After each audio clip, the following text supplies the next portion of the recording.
ஆண்டவராகிய இயேசு கிறிஸ்து நாமத்திலே இன்னொரு ஜூம் கொடுகைக்கு உங்கள் யாவரையும் நான் வரவேற்கிறேன்.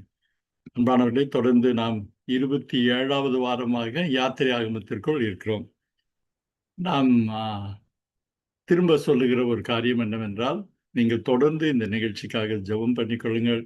இந்த நிகழ்ச்சி தொடர்ந்து நடக்கவும், இன்னும் அநேகம் பேருக்கு இந்த காரியங்கள் சென்று சேரவும் நீர் கிருபை பாராட்ட முடியாய் அவர் கிருபை பாராட்ட முடியாய் நீங்கள் ஜெபித்துக் கொள்ளுங்கள். இப்பொழுது நம்ம யாத்திராகமம் 27க்குள் போகும் முன்பாக 26இன் சுருக்கமான ரீகேப்பிற்குள் நாம் போகலாம். அதை பார்த்துட்டு நம்ம யாத்திராகமம் 27க்குள்ள நம்ம போக போறோம். நாம் யாத்திரையாகமம் 26இல் யாத்திரையாகம அதிகாரம் 16இல் வருகிறவர்களை தான் பார்க்க துவங்கின போது, இஸ்ரேல் ஜனங்கள் ஏலிமிலிருந்து புறப்படுவதிலிருந்து நாமும் முன்பாகவே இந்த நிகழ்ச்சியை பார்த்த வண்ணமாக, நீங்க பாத்தீங்கன்னா இந்த நம்ம யாத்திராமம் பயணம் ஆரம்பிக்கிறப்போவே ஒரு காரியத்தை சொல்லியிருப்போம். அந்த பயணப்படுகிற இஸ்ரேல் ஜனங்களோட நாமும் பயணிக்க போகிறோம். அப்ப என்னன்னா, அவங்க பயணம் பண்ணுகிற இடத்திலெல்லாம், ஒருவேளை நீங்க வேதத்தில் அதாவது யாத்திராகத்தில் சொல்லப்படாத ஒரு சில இடங்கள் வருகிறது கூட நீங்க போன வாரத்திலே பார்த்திருப்பீங்க. குறிப்பா அந்த சிவந்த சமுத்திரம் அப்படிங்கிற ஒரு காரியம் யாத்திராகமத்தில் இல்ல, ஆனா எண்ணாகமத்துல அந்த குறிப்பு இருக்கு. அதனால அந்த என்ன சிவந்த சமுத்திரத்தில் அவர்கள் பாளையம் இறங்கி இருக்கக்கூடும் அப்படிங்கிறத நம்ம அதற்கான காரணங்களை நம்ம பார்த்தோம். அதாவது சிவந்தர சமுத்திரத்தின் அருகே பாளையம் இறங்கி அங்கள் தங்கிவிட்ட பின்பே அவர்கள் சீன் வனாந்திரத்திற்கு புறப்படுகிறார்கள். நல்லா ஞாபகத்தில் வச்சுங்க. அந்த சீன்வனாந்திரத்தில் அவங்க சிவந்த சமுத்திரத்தில் தங்குவதற்கான ஒரு முக்கியமான ஒரு காரணம், ஆண்டவர் செய்த அற்புதங்களை ஒருவேளை அந்த சிவந்த சமுத்திரத்தின் காரியங்கள் அவர்களுக்கு நினைவுபடுத்தியிருக்கணும். இதுல நீங்க பாக்குறீங்க, இல்ல இது அடுத்த இதுல வருது. நீங்க அந்த சிவந்த சமுத்திரத்திற்கு பிறகுதான் நீங்க பாருங்கன்னா, எகிப்து இஸ்ரவேல் புத்தராகிய சபையார் எல்லாரும் அதே போன சிவந்த சமுத்திரத்தை விட்டு புறப்பட்டு போய், அந்த ப்ரீவியஸ் ஸ்கிரீன் போடுங்க, 33:5 போடுங்க. புறப்பட்டு போய் சீன் வனாந்திரத்தில் பாளையம் இறங்கினார்கள் அப்படின்னு நம்ம பார்ப்போம். அந்த சீன் வனாந்திர அதுக்கு முன்னாடி நீங்க பாத்தீங்கன்னா, இப்போது மீண்டும் ஒரு முறுமுறுப்பு இருக்கிறத நம்ம பார்க்கிறோம். யாத்திராகமம் 16:3.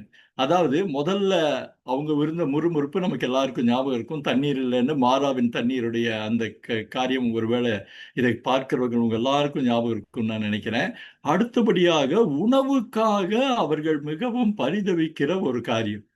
நீங்க பாத்தீங்கன்னா, அந்த நாங்க சாப்பிட்றதுக்கு இல்லைங்கிறப்ப மோசேட்டு போய் நீங்க அந்த மோசையை கூப்பிட்டு அவன் சொன்ன வார்த்தையை பார்த்தீங்கன்னா மிகவும் கடினமான ஒரு வார்த்தையா இருக்கும். 16:3 நீங்க ஒருவேளை பார்த்தீங்கன்னா மிக கோபமான சில வார்த்தைகளை அவங்க சொல்றாங்க. நீங்க பாருங்க, நாங்கள் எகிப்தியர் கையால் எகிப்து தேசத்திலே கர்த்தரின் கையால் நாங்கள் தாவிளை அப்படிங்கிறது கூட ஒருத்தர் அர்த்தம் கேட்டாங்க. அது எப்படின்னா, நாங்க அங்க செத்து போனா கூட பரவாயில்ல அப்படிங்கிறதுக்கான இன்னொரு எக்ஸ்பிரஷன் தான் இந்த தாவிளை. இந்த கூட்டம் முழுவதையும் பட்டினியினால் எங்க எல்லாத்தையும் பட்டினியினால் கொள்ளும்படி நீங்கள் எங்களை புறப்பட பண்ணி இந்த வனாந்திரத்தில் அழைத்து வந்தீர்களே என்று அவர்கள்னா யாரு? மோசே கிட்ட ஆரோன் கிட்ட சொல்றாங்க. அவர்கள் மிகவும் வருத்தத்தோடு ஆண்டவர்கிட்ட போறப்போ, ஆண்டவர் 16:4 ஒரு காரியத்தை அவர் சொல்றாரு. நீங்க அந்த இதை பார்த்தா, ஆண்டவர் தமது அவங்க முறுமுறுப்பிலே கோபப்படாதபடிக்கு அவருடைய மிகுந்த இரக்கத்தினால் ஒரு காரியத்தை சொல்றாரு. நான் உங்களுக்கு வானத்திலிருந்து அப்பத்தை அப்பம் வானத்திலிருந்து உங்களுக்கு மன்னாவை 16:4 பாருங்க. போய் 16:4 பாருங்க, 16:5 இருக்குது. நான் உங்களுக்கு வானத்திலிருந்து அப்பத்தை வருஷிக்க பண்ணுவேன். ஜனங்கள் போய் ஒவ்வொரு நாளுக்கும் வேண்டியதை 4-5 வசனங்கள்ல உங்களுக்கு நாங்க அப்பத்தை கொடுக்க போறோம், வானத்திலிருந்து அவர்களுக்கு அப்பத்தை கொடுக்க போறோம்னு சொல்லி ஆண்டவர் ஒரு பெரிய தன்னுடைய நம்ம அந்த ஹசான் அப்படின்ற ஒரு உருக்கமான இரக்கத்தை பத்தி பார்த்தோம். அந்த இரக்கத்துல ஆண்டவர் அவர் சொல்கிறப்போ அது மாத்திரம் இல்ல, அவர்கள் கேட்ட அப்ப மாத்திரம் இல்ல, முன்பாக கேட்ட இறைச்சியை கூட ஆண்டவர் தருகிறார். அதுல பாத்தீங்கன்னா நம்ம யாத்ராமம் 16:13 சாயங்காலத்தில் காடைகளும், காடைகள்ங்கிறது போன தடவை அந்த காடையுடைய படத்தை கூட காமிச்சோம். இந்த காடைகள் என்கிற சிறு பறவை கூட்டம் ஆப்பிரிக்காவிலிருந்து நீங்க இந்த பேர்ட்ஸ் மைக்ரேஷன் அப்படின்ற ஒரு காரியத்தை குறித்து ஆயிரக்கணக்கில் அவர்கள் பகுதியை தாண்டி போகக்கூடிய பறவை, குட்டி பறவைகள். இது வெகு தூரம் போவதா இருக்கிறதுனால பாதி வழியில சில நேரங்கள் இறங்கி தங்குவதுண்டு. இந்த பாளையத்தை சுற்றி இறங்கி இருக்கிறங்கிறப்போ போன தடவை கூட இவர் பாபி சாமியல் ஒரு காரியத்தை சொன்னாரு. நம்ம தமிழ் பைபிள்ல போட்டிருக்கிறத வந்து இன்னும் சரியா எப்படி புரிஞ்சுக்கலான்னு கேட்டா, சிறுவர்களும் அந்த காடைகளை பிடிக்கிற அளவுக்கு மிக நெருக்கமான தொலைவில் இருந்ததுன்னு போன தடவை அந்த ரெஸ்பான்ஸ்ல அவர் இந்த காரியத்தை சொன்னதெல்லாம் ஒரு சொல்லியிருக்காரு. அது உங்களுக்கும் இப்போ ஞாபகப்படுத்துறேன். அப்போ என்னன்னா, வெகு சுலபமாக அவர்கள் கேட்ட இறைச்சியும் அவர்கள் தேவர்கள் உண்ணுகிற உணவு என்று சொல்லப்படுகிற மன்னாவையும் கொடுத்தாங்க அப்படின்னு பார்த்தோம். இதுல வந்து நீங்க இந்த ஸ்கிரீன்ல கூட பாக்குறீங்க, சாயங்காலத்தில் காடைகள் வந்து பாளையத்தை சுற்றி மூடிக்கொண்டது. இந்த மூடிக்கொண்டது அப்படிங்கிற ஒரு பதத்துல மூலமார்த்தி அப்படின்னா, ஒருவேளை நீங்க யாத்திராகம அந்த பகுதிகளுக்குள் முன்பாக இருந்திருப்பீங்கன்னா, தவளைகளை பிறக்கும்படி அந்த வாதையில கட்டளையிடுகிறப்போ தவளைகள் வந்து பூமியை மூடிக்கொண்டது அப்படின்னு ஒரு காரியத்தை பார்க்கிறோம். கிட்டத்தட்ட அதை போலவே இதுதான் அந்த காடையோட படம். இப்ப நீங்க பாத்தீங்கன்னா இது வந்து பார்த்தா ஒரு கோழி குஞ்சு மாதிரி ஒரு சின்ன கோழி குஞ்சு விட கொஞ்சம் பெரிய சைஸ்ல இருக்கிறது. இது வந்து கூட்டம் கூட்டமாக பாளையத்தை சுற்றி வந்து இறங்கி இருந்தது. இந்த பாளையத்தை சுற்றி இறங்கி இருந்ததை வந்து அந்த இஸ்ரேல் ஜனங்கள் இறைச்சியாக உண்ணார்கள். காலையில பாத்தீங்கன்னா விடியற் காலத்தில் பனி பெய்திருந்தது. அதிலே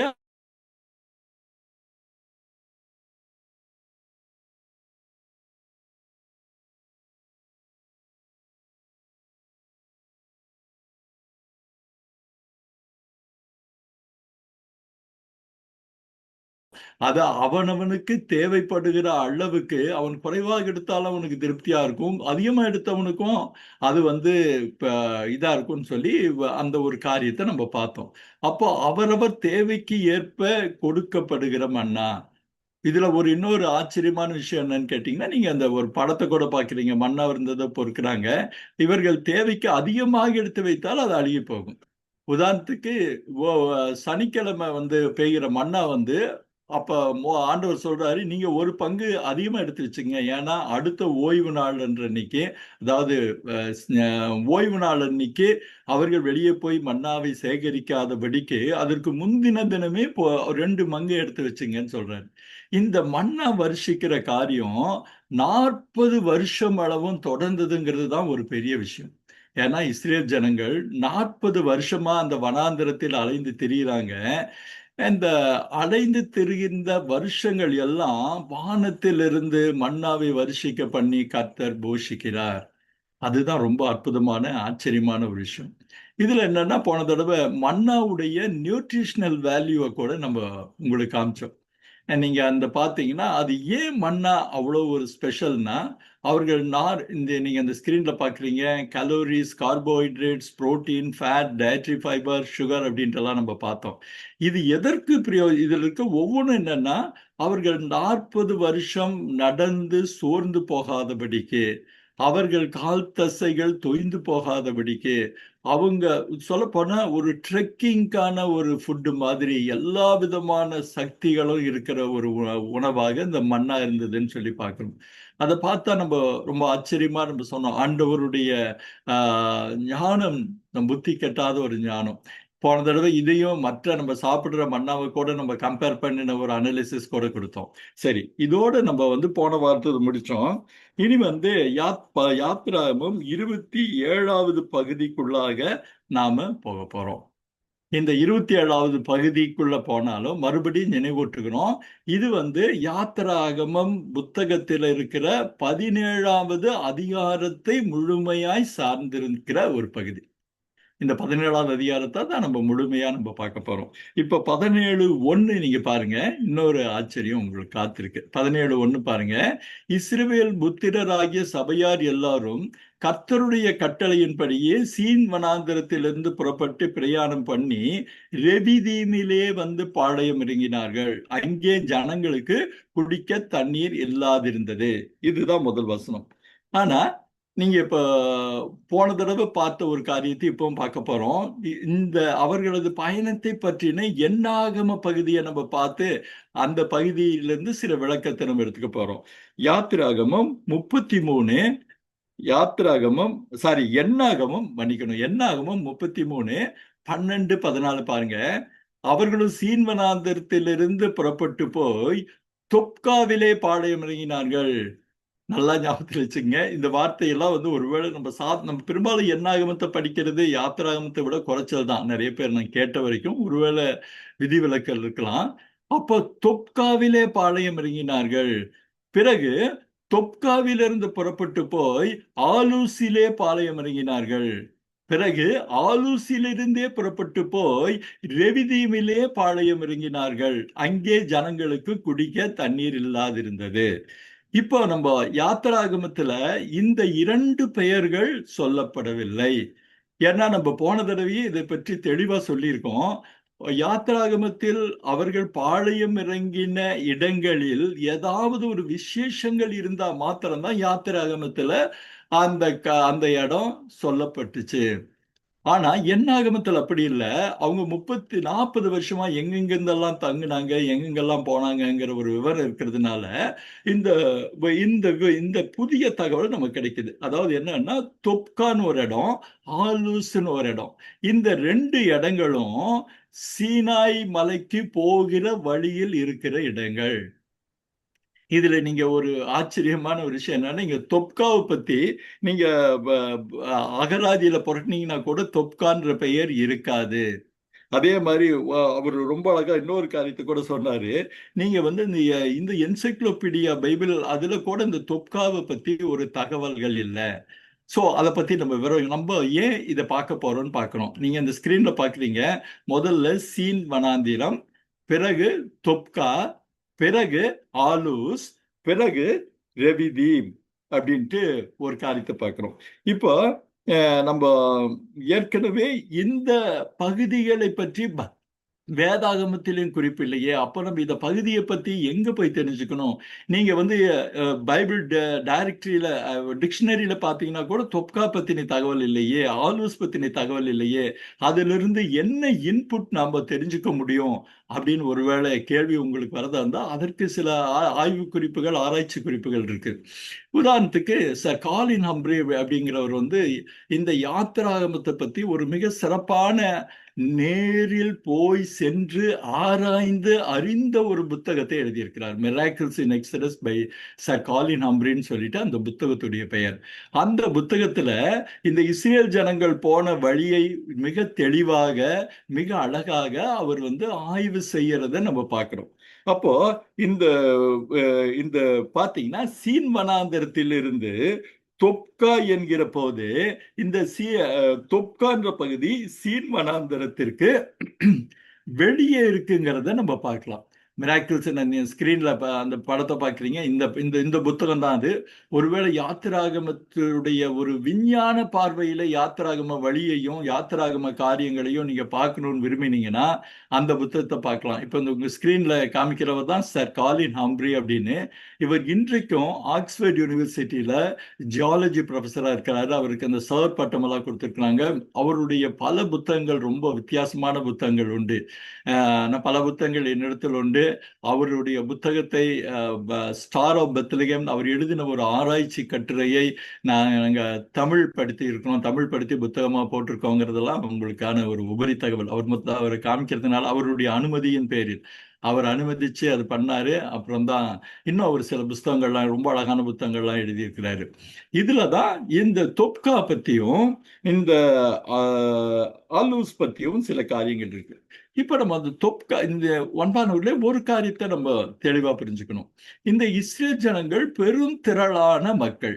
இந்த பெருந்திரளான மக்கள் ஒரு நீண்ட நெடிய பயணத்துக்கு போகும்போது எங்கெல்லாம் அவர்களுக்கு களைப்பு ஏற்படும் போது, எங்கெல்லாம் ஒரு பெரிய விசாலமான இடம் இல்ல ஒரு இந்த பெருந்திரளான மக்கள் தங்குவதற்கு ஒரு இடம் கிடைக்குதோ அங்கெல்லாம் தங்குவாங்க அப்படிங்கிறதுக்கு தான் நம்ம பைபிள்ல ஒரு வார்த்தை இருக்கு, பாளையம் இறங்கினார்கள்னு. நீங்க இந்த படத்தை கூட பார்த்தீங்க, ஏகப்பட்ட கூடாரங்கள், டென்ட். அப்போ இந்த தொப்கான்ற இடம் வந்து நம்ம ஏற்கனவே பார்த்த வண்ணமாக சீன் வனாந்தரத்திற்கு வெளியே இருக்கிற இடம். இந்த தொப்கா என்ன பேர் அப்படின்னு பாத்தீங்கன்னா, தொப்கா என்ற பேருக்கு என்ன அர்த்தம்னு கேட்டீங்கன்னா, நாக், தட்டு, இன்னொன்னு வந்து அடி, ஸ்ட்ரைக்குன்னு இது. இந்த ரெண்டு வார்த்தைகளும் நமக்கு ஒரு காரியத்தை நமக்கு நினைவூட்டுது.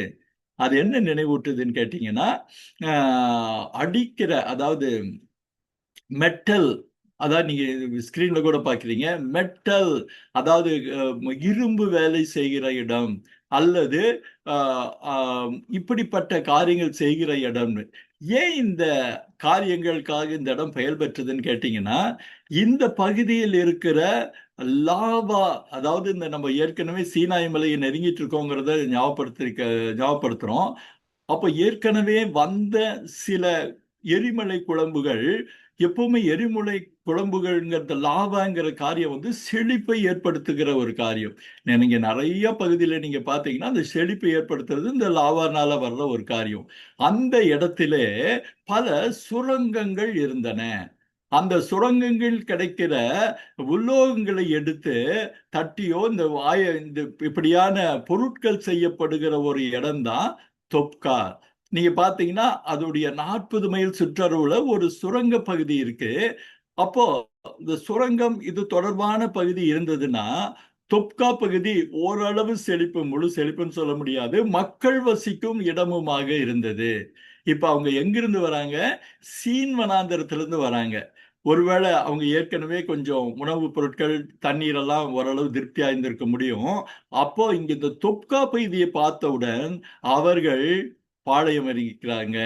நீங்க இந்த சுரங்கங்கள் உள்ள பகுதியை வந்து வேறு இன்றைய நாட்கள்ல வேறு ஒரு பேராம இருக்கு. நீங்க இப்படித்தான் ஷாகாப்னு வருது, இன்னொன்னா ஷூவாக் அப்படின்னு ஒரு இடமா இருக்குன்னு சொல்லலாம். நீங்க ஷூவாக்ன்ற படத்தை நீங்க கூகுள் பண்ணி பார்த்தீங்கன்னா இது பற்றி, அது சூடான் நகரத்தில் இருக்க நிறைய தகவல்கள் இருக்கும். அப்போ என்னன்னா அந்த இடத்துல இந்த மெட்டல் ஃப்ரேம் ஒர்க் அந்த மாதிரி காரியங்கள் நடக்கிற இடம். அதில் மாத்திரம் இல்ல, அவர்களுக்கு தேவையான உணவும் அவர்களுக்கு தேவையான தண்ணீரும் கிடைக்கிற இடம்.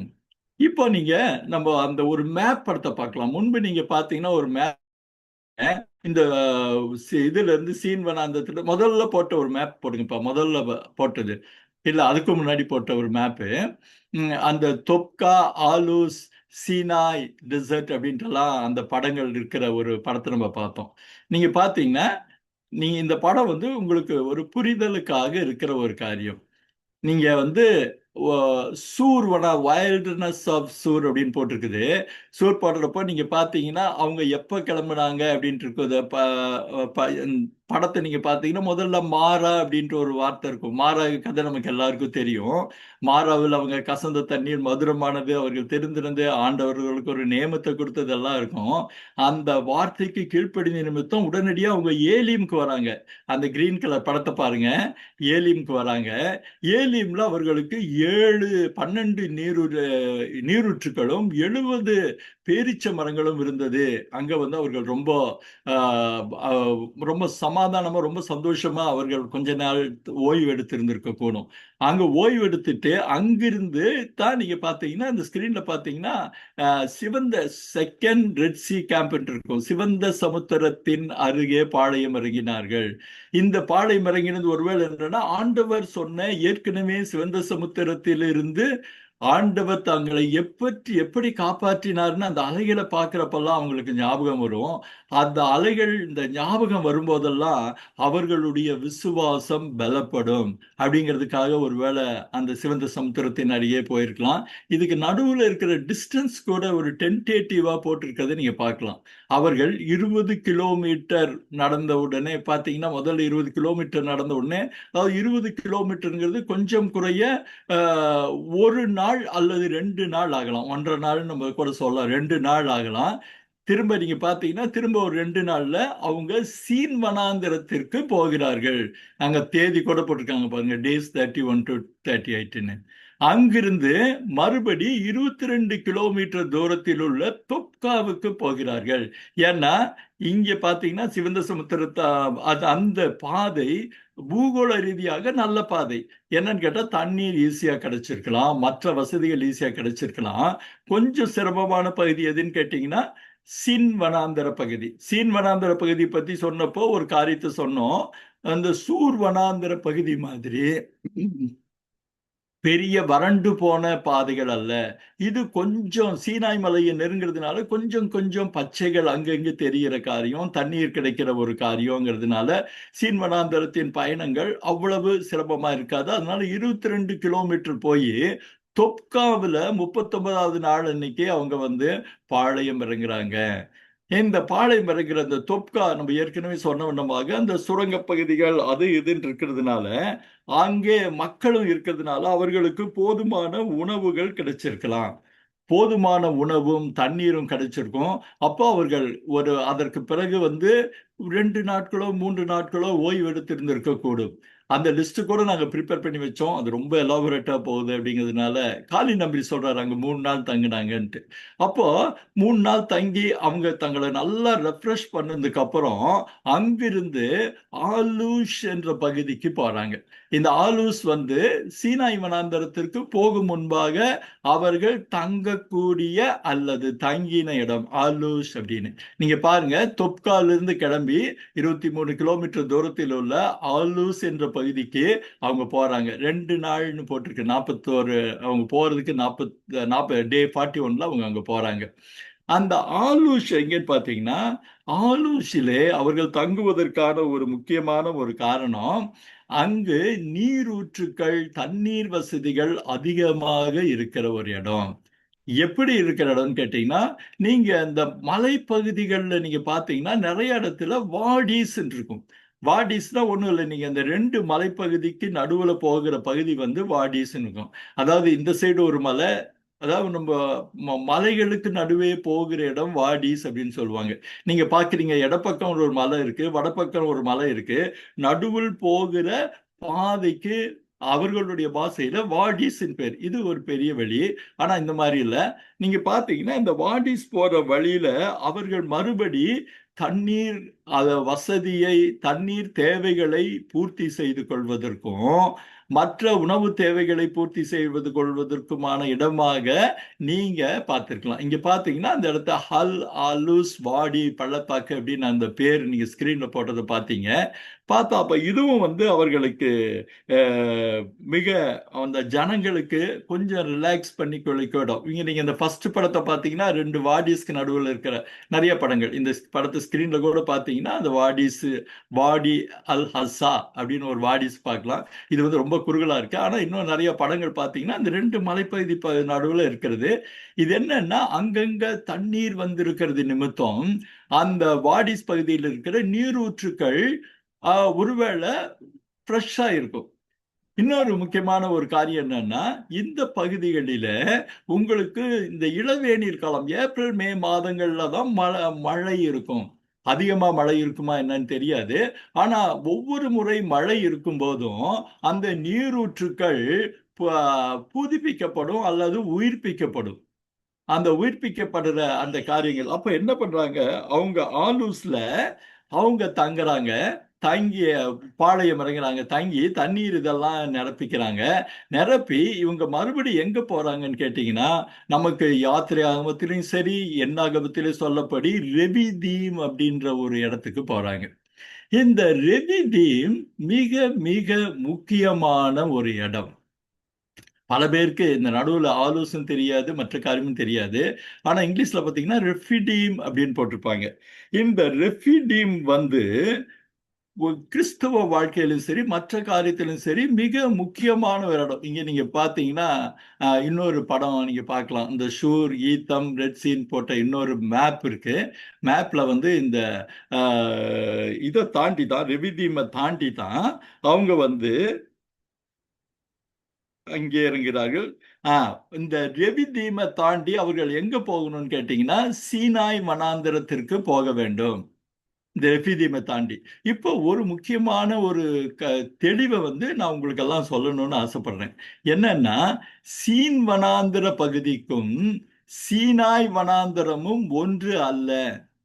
ஏன்னா நமக்கு பல நேரத்துல இந்த சீன் வனாந்தரம்ட்டு வருது. இது வந்து யாத்திராகமத்துல சீன் வனாந்தரம் மாத்திரம் தான் சொல்லப்படுது.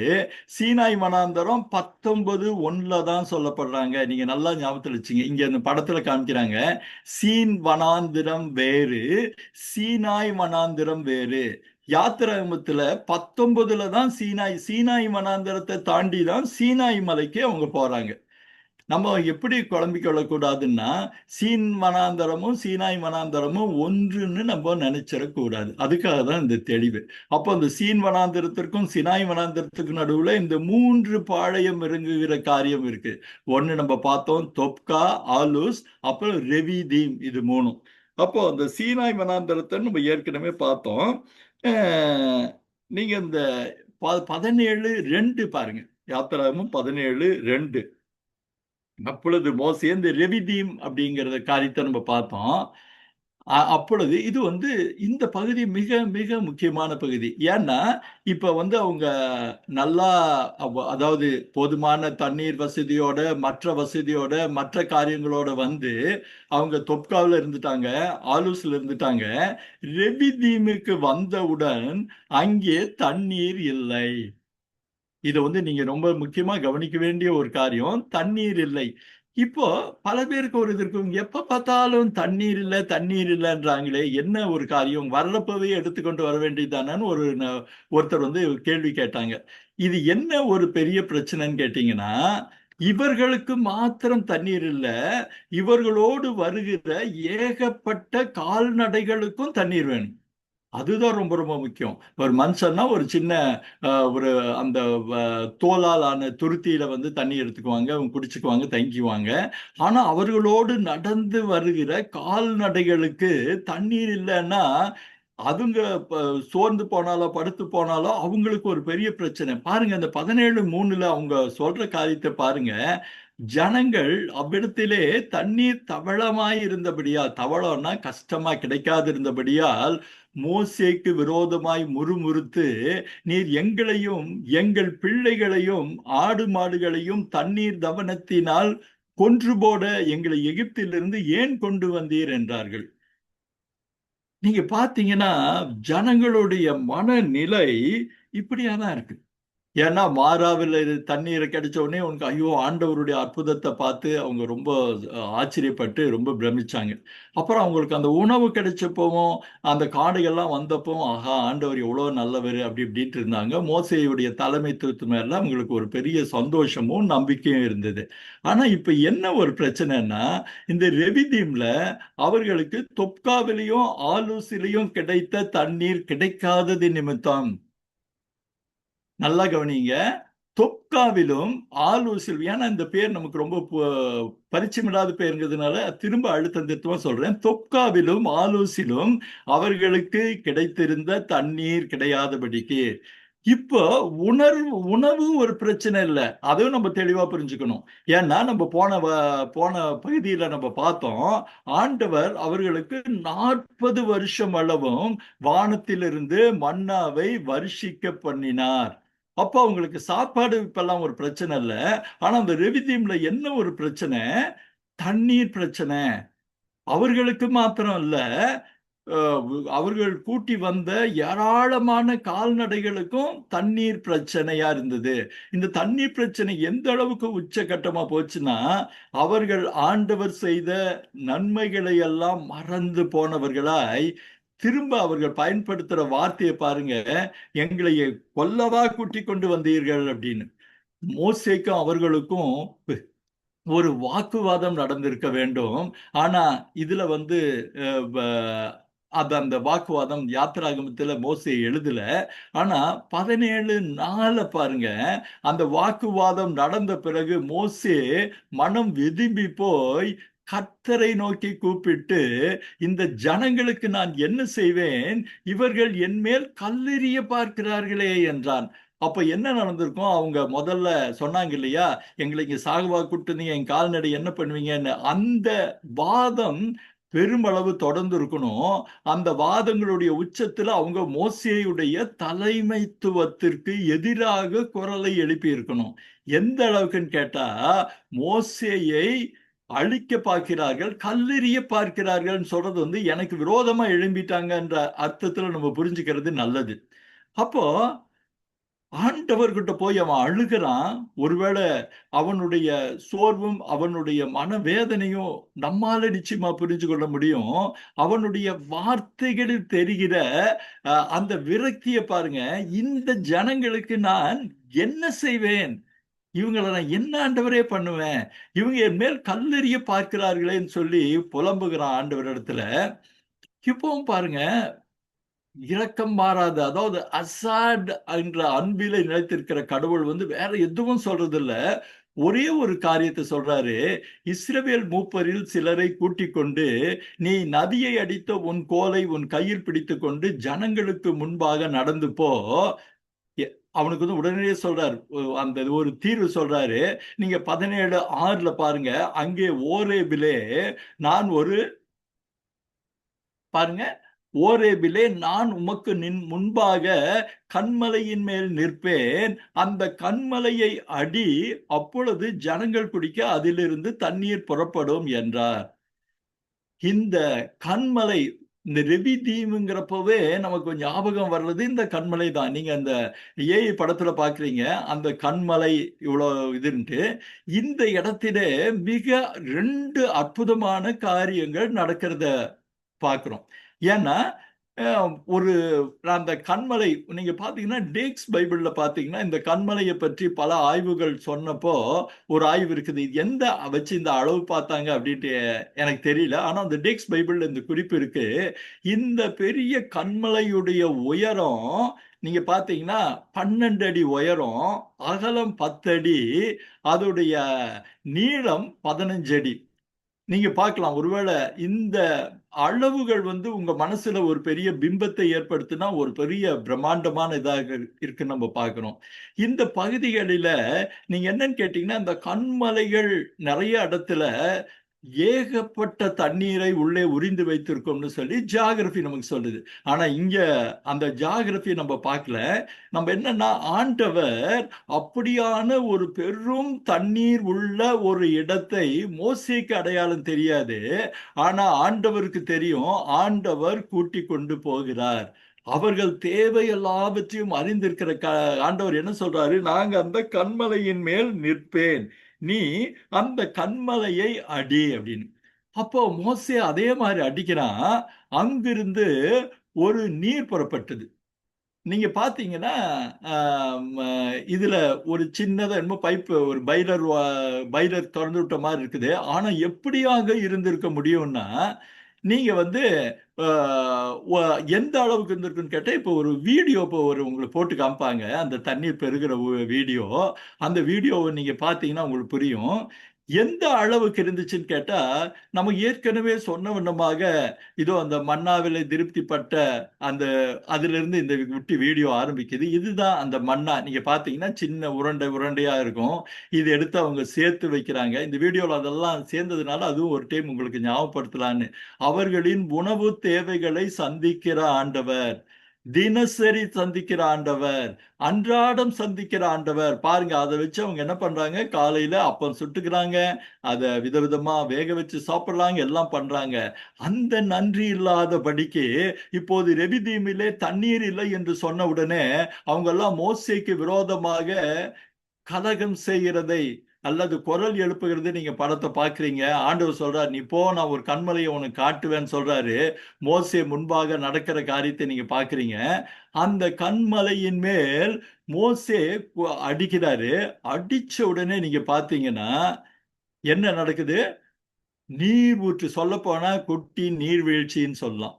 இந்த நீர்வீழ்ச்சி எதற்கு இந்த ஆடியோ வீடியோவை நாங்க போட்டோம்னா, அது சாதாரண அளவு குடிக்கிற தண்ணீர் மாத்திரம் அல்ல, அது பெரு வீழ்ச்சியாய் கால்நடைகள் எல்லாமே அங்கு தங்கள் தண்ணீர் தாகத்தை தீர்க்கிற அளவுக்கு ஒரு பெரிய நீர் வழியாய் வந்தது அப்படின்னு நம்ம பார்க்கிறோம். இப்போ இந்த இடத்துல நம்ம பல காரியங்களை நம்ம யோசிக்க பார்க்கிறோம். ஏன்னா இந்த ரெவிதியும் 2 பாடங்களை நமக்கு தெள்ள தெளிவாக சொல்லுது. ஒருவேளை நம்ம பார்க்கிறோம், நம்ம இப்ப இதுல புதிய ஏற்பாட்டுல பவுல் கொரிந்தியருக்கு எழுதின நிருபத்தை பார்க்கிறப்போ ஒரு வார்த்தை சொல்றாரு. நீங்க ஏற்கனவே நம்ம அந்த சிவந்த சமுத்திரத்துல வந்ததை ஞானஸ்தானத்திற்கு ஒப்பிட்ட பால், இப்போ ஒரு வார்த்தை சொல்றத பாருங்க. எல்லோரும் ஒரே ஞானபானத்தை குடித்தார்கள், எப்படி எனில் அவர்களோடு கூட சென்ற ஞான கன்மலையின் தண்ணீரை குடித்தார்கள். அந்த கன்மலை, மோசே அடித்த கன்மலை கிறிஸ்துவுக்கு சமமாக அவர் ஒப்பிடுகிறார். அந்த கன்மலை கிறிஸ்துவே, அந்த கன்மலை கிறிஸ்துவே அப்படின்னு சொல்றாங்க. அப்போ என்னன்னா, இது ஒரு பெரிய ஒரு ஆச்சரியமான ஒரு காரியம் பாருங்க. இந்த இடத்துல நீங்க அதோடைய இன்னொரு அழகான விளக்கத்தை பார்க்குறீங்க. இந்த கன்மலையை வேதாகமத்தில பல இடங்களிலே கிறிஸ்துவுக்கு ஒப்பிடுகிறார். பவுல் மாத்திரம் இல்ல, நீங்க அந்த படத்துக்காக இதை பார்க்குறாங்க. நீங்க பார்த்தீங்கன்னா சங்கீதம், மோசேயின் சங்கீதத்தை நம்ம பல சபைகள்ல ஒவ்வொரு ஆராதனையிலும் வாசிப்பாங்க. அநேகம் எல்லா ஆராதனையிலும் வாசிப்பாங்கன்னு நான் நம்புறேன். அதுல 95ஆம் சங்கீதத்துல இந்த 8-9ல சோதனை பார்த்ததை பத்தி ஒரு குறிப்பு இருக்கும். அது இந்த கன்மலை. நீங்க பாருங்க, 95 போடுங்க, 8-9. இந்த அவருடைய சத்தத்தை கேட்பீர்களாயில் வனாந்திரத்தில் கோபம் மூட்டின போதும் சோதனை நாளிலும் நடந்தது போல உங்கள் இருதயத்தை கடினப்படுத்தாதேயுங்கள். அங்கே என்னை சோதித்து என்னை பரீட்சை பார்த்து என் கிரியையும் கண்டார்கள். இது எதை குறிக்குது? ரெவிதீமில மோசே கன்மலையை அடித்து தண்ணீர் பீரிட்டு வந்த காரியத்தை நமக்கு சொல்லுகிறத பார்ப்போம். அப்போ இன்ற நாட்களில் நம்ம விளங்கி கொள்ளத்தக்கதாக அந்த கன்மலை தான் கிறிஸ்து என்பதற்கு இன்னும் நிறைய வசனங்களை நம்ம பார்க்க முடியும். உதாரணத்துக்கு நீங்க பாத்தீங்கன்னா, அடுத்தது பாத்தீங்கன்னா சங்கீதம் 81:7, 81:7 அது போட்டிருந்தா போடுவாங்க. 81:7 போடலாம். இன்னும் நீங்க பாத்தீங்கன்னா 106:32 இப்படி பல சங்கீதங்கள் உண்டு. நீங்க இதுல கூட நீங்க பாத்தீங்கன்னா உபாகமத்துல நம்ம அந்த கன்மலை கிறிஸ்து தான் அப்படின்னு சொல்றதுக்கான இது பாத்தீங்கன்னா உபாகமம் 32:4, உபாகமம் 32:15, உபாகமம் 32:18, உபாகமம் 32:31. அதெல்லாம் பாத்தீங்கன்னா இங்க சங்கீதம் 106:32 இப்ப பாத்தீங்க. அங்க பாருங்க, நெருக்கத்திலே என்னை கூப்பிட்டாய், மறைவிடத்திலிருந்து உத்தரவளினேன். மறுபடி ஒரு ஞாபகத்தில் வச்சுங்க, மேரிபாவின் தண்ணீர்கள் இடத்தில். மேரிபா என்னன்னு சொல்லி நம்ம பார்க்கறதுக்கு முன்னாடி இங்க வார்த்தை வந்துருச்சு. ஏன்னா அந்த இடத்துல கர்த்தரிடத்தில் சோதனை செய்த நிமித்தம் அந்த இடத்திற்கு என்னன்னு பெயர் வைக்கிறாங்க?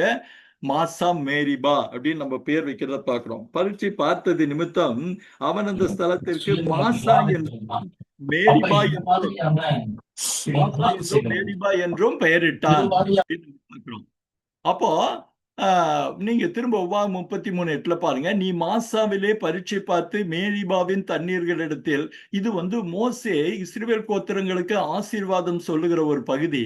அப்போ லேவி கோத்திரத்துக்கு அவன் ஆசீர்வதிக்கிறப்போ முக்கிய முடிவுகளை எடுக்கிற தும்மியும் ஊரியும் என்பவைகள் உன்னிடத்தில் இருப்பதாக சொல்வதற்கு முன்பாக, நீ ஆண்டவர் பக்கம் இருந்ததினால் மாசாவிலே பரீட்சை பார்த்து மேரிபாவின் தண்ணீரிடத்தில் வாக்குவாதம் பண்ணின அவருக்கு ஆதரவு கொடுத்த அவர்கள் மத்தியில இருந்தான்னு பார்க்கிறோம். நீங்க பாத்தீங்கன்னா இன்னும் சில சங்கீதம் 18:2 பாருங்க, கன்மலை அப்படிங்கறத ஆண்டவர் சொல்ற பார்க்கிறோம். 18:2, அந்த 18:2 போடுங்க. கர்த்தர் என் கன்மலையுமாய் என் கோட்டையும் என் ரட்சகருமாய் இருக்கிறார். 27:5 பாருங்க. 27:5, தீங்கு நாளில் அவர் என்னை கூடாரத்தில் மறைத்து வைத்து என்னை கன்மலையின் மேல் உயர்த்துவார். சங்கீதம் 62:6-7 பார்த்தீங்கன்னா, அவரே என் கன்மலையும் என் ரட்சிப்பும் என் உயர்ந்த அடைக்கலமுமானவர், நான் அசைக்கப்படுவதில்லை. இப்படி நமக்கு இன்னும் நிறைய காரியங்களை நம்ம பார்த்து கொண்டே போகலாம். அப்போ என்ன, இந்த கன்மலை பழைய ஏற்பாட்டில் ரெவிதீமில் தண்ணீர் வந்த கன்மலை இந்த நாட்களிலே, புதிய ஏற்பாட்டின் நாட்களிலே கிறிஸ்துவுக்கு அடையாளமாக இருக்கிறது, கிறிஸ்துவை குறிக்கிற ஒரு காரியமாக இருக்கிறது. அது மாத்திரம் அந்த ரெவிதீம் விட இன்னொரு யுத்தம் நடக்கிறது. ரெண்டு முக்கிய காரியங்கள் இந்த ரெவிதீமை நாம் வாழ்க்கையிலே நினைத்திருப்பதற்கு போதுமான இறையியல் காரணங்களை கொண்டிருக்கிறது அப்படின்னு நம்ம சொல்லலாம்.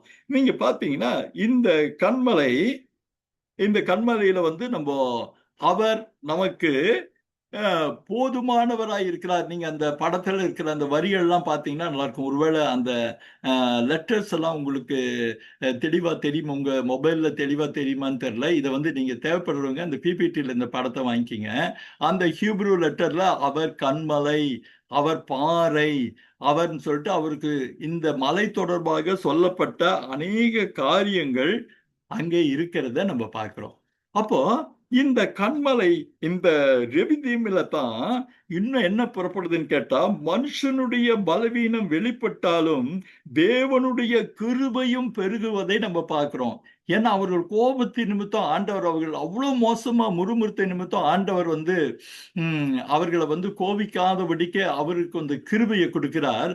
மனுஷனுடைய பலவீனம் வெளிப்பட்டாலும் தேவனுடைய கிருபையை வந்தது. அப்புறம் இன்னொரு சிம்பாலிக்கா ஒரு காரியம் கூட இருக்குது. மோசே அந்த கண்மலையை அடித்த போது தண்ணீருக்கு ஏங்கி காத்திருந்த ஜனங்களுக்கு வந்த தண்ணீர் போதுமானதாக இருந்தது. அப்போ கண்மலை கிறிஸ்துவா இருந்தால் அவரை தேடுகிறவர்களுக்கு, அவரை பற்றி கொள்ளுகிறவர்களுக்கு அவரிடமிருந்து வெளிப்படுகிற கிருபை அனைவருக்கும் போதுமானதா இருக்கிறது. இதெல்லாம் சிம்பாலிக்கா நம்ம புரிச்சுக்கிறது, ஒரு அடையாளமா நம்ம புரிச்சுக்கிறதுக்கு நம்ம யாத்திராமத்துல நம்ம பார்க்கிறோம். உயிரற்ற பாறை போல் இருந்த பாறையில் ஜீவனை கொடுக்கிற தண்ணீர் வந்தது.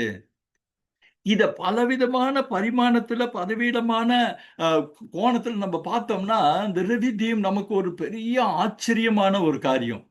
ஆண்டவர் இன்றைக்கும் அந்த பாடங்கள், இதோ பழைய ஏற்பாட்டுல அந்த இஸ்ரேல் ஜனங்களுக்காக நடந்த ஒரு சம்பவம் மாத்திரம் அல்ல, இன்றைய நாட்களிலே, இன்றைய வாழ்க்கையிலே, இந்த நாட்களிலே நம்முடைய பல விசுவாசத்தை உயிர்ப்பிக்கிறதா இருக்கிறது. நம்ம யாரை பற்றி கொள்ளணும்?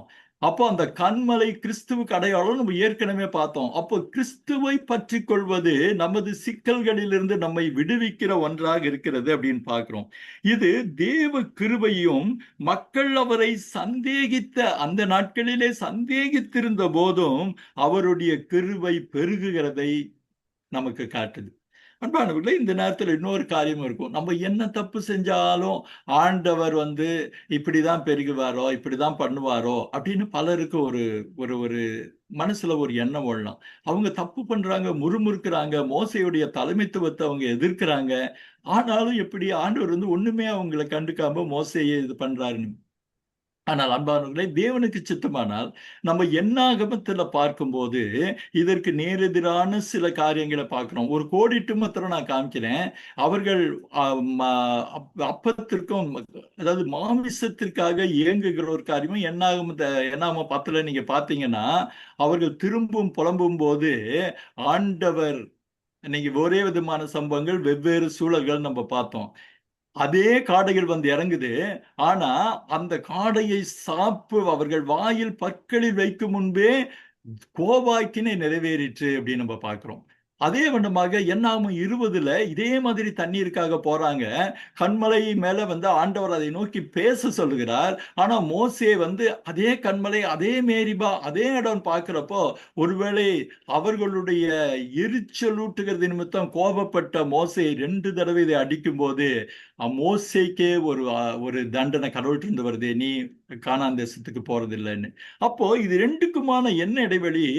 சீனாய் மலையில் ஆண்டவர் இஸ்ரேல் ஜனங்கள் இருக்க வேண்டிய காரியங்களை தெள்ளத் தெளிவாக உணர்த்துகிறார், சொல்லுகிறார். அதை மீறும் போது தீர்ப்பு நிச்சயம் உண்டு. இந்த மோசைக்கு அந்த தண்ணீர் வந்த இடத்துலையும் பார்க்கலாம். அந்த காடைகள் இறங்கும் போது அந்த காடைகளை அவர்கள் தின்னும் போதே ஆக்கினை வந்த காரியத்தை பார்க்கலாம்.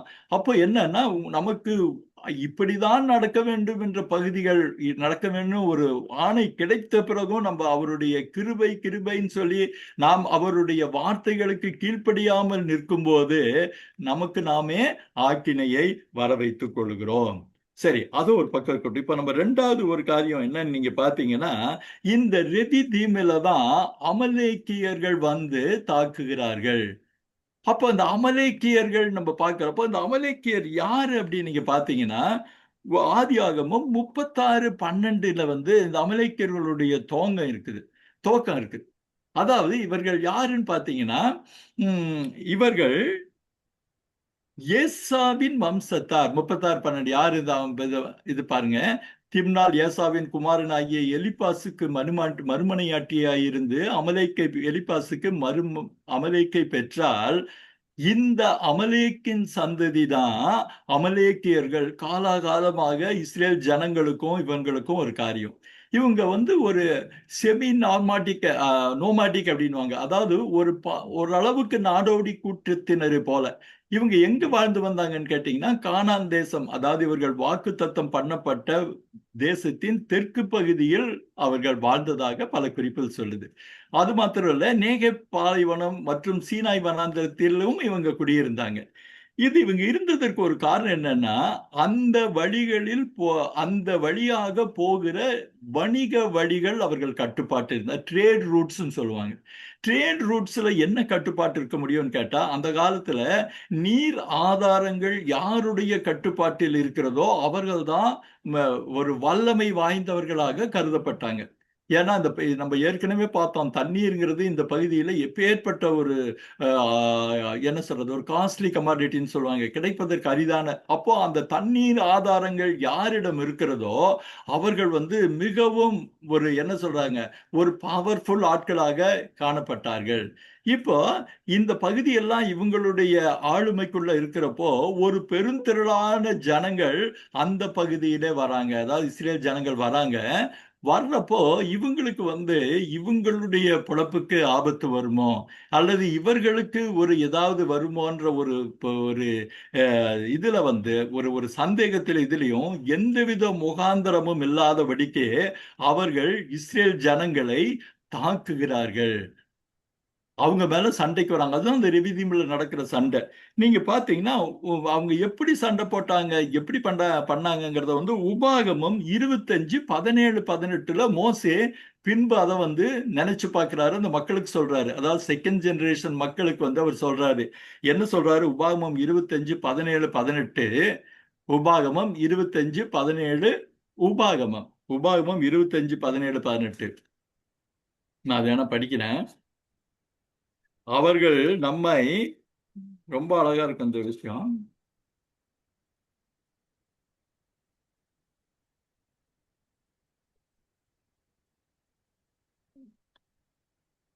எகிப்திலிருந்து புறப்பட்டு வருகிற வழியிலே அவர் அமலேக்கு தேவனுக்கு பயப்படாமல் உனக்குன்னா இஸ்ரேல் ஜனங்களுக்கு எதிராக வந்து நீ இளைத்து விடாய்த்திருக்கையில் பின்வருகிற உன் பாளையத்தில் உள்ள பலவீனரை எல்லாம் வெட்டினான் என்பதை நினைத்திரு. ஏன்னா இந்த 17வது அதிகாரத்தில் சொல்றாரு, இந்த அமலேக்கியர்களை முற்றிலுமாய் அழித்து ஒழிப்பேன்னு ஒரு வசனம் வரதை பார்க்கிறோம். அப்ப என்னன்னா, இவங்க வந்து இவ்வளவு ஒரு ஒரு பெரும்பாலும் யுத்தத்திற்கு சில நியதிகள் அந்த காலத்துல சொல்லுவாங்க, சொல்லிட்டு சண்டை போடணும், இப்படி பண்ணணும்னு. ஆனா இங்க என்ன நடக்குது, பலவீனர்களாய் இருக்கிறது நிமித்தம் பலவீனருக்கு அவங்க ஏற்கனவே நம்ம பார்த்தோம், அந்த தண்ணீர் பிரச்சனையில கஷ்டப்பட்டாங்க, சோர்ந்து இருந்தாங்க, அப்படி இருந்தாங்கன்னு. அந்த நேரத்தில் அவர்களை வந்து தாக்கின அந்த அமலேக்கியர்கள் மேல, அந்த அமலேக்கியர்கள் உனக்கு எதிராக வந்து முட்ட போர் சொன்னாங்கிறத நினைத்திரு அப்படின்னு சொல்லிட்டு மோசே இந்த வரப்போற இன்னொரு தலைமுறைக்கு சொல்றாரு. அப்ப என்னன்னா, அமலேக்கியர்களுக்கும் இஸ்ரேல் ஜனங்களுக்குமான யுத்தம் ஒரு தொடர்கதை. இது நம்ம பைபிள்ல பல இடங்கள்ல பார்க்கிறோம். 1 சாமுவேல்ல கூட சவுல் அந்த அமலேக்கியருக்கு எதிராக போகிற காரியத்தை பார்க்கிறோம். நீங்க இந்த தொடர்பை நீங்க ஒருவேளை வேதத்தின் நெடுக பார்த்தீங்கன்னா ரொம்ப சுவாரஸ்யமா இருக்கும்.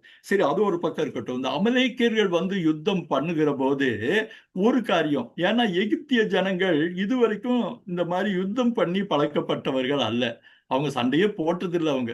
ஆனா அப்படி இருக்கிறப்ப அவங்க கிட்ட அந்த யுத்தம் பண்ண வர்றப்போ ஓரளவுக்கு அந்த யுத்த வீரனா இல்ல ஒரு படைத்தளங்களிலே பயிற்சி பெற்றவனாய் இருந்த மோசேயை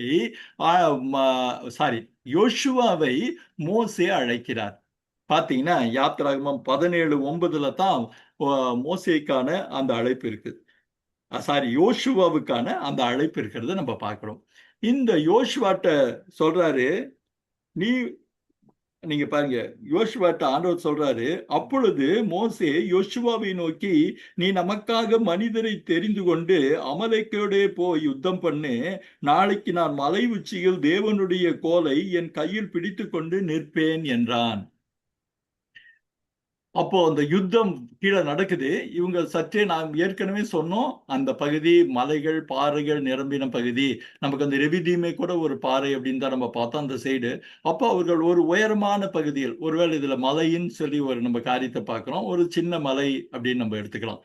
அதுல நின்றுட்டு கீழே யுத்தம் பண்றாங்க. மேலே மோசேயும் ஆரோனும் ஊரும் மேல போறாங்க. மேல போய் கர்த்தரிடத்தில் ஜபத்தை ஏறெடுக்கிறாங்க. அப்போ கீழே சண்டை நடக்குது. அதுல ஒரு வார்த்தை இதா இருக்கும், மோசே கைகளை ஏறெடுத்த போது யோசுவா மேற்கொண்டான், கைகள் தாழ்ந்த போதோ அமலேக்கியர் மேற்கொண்டார்கள் அப்படின்னு.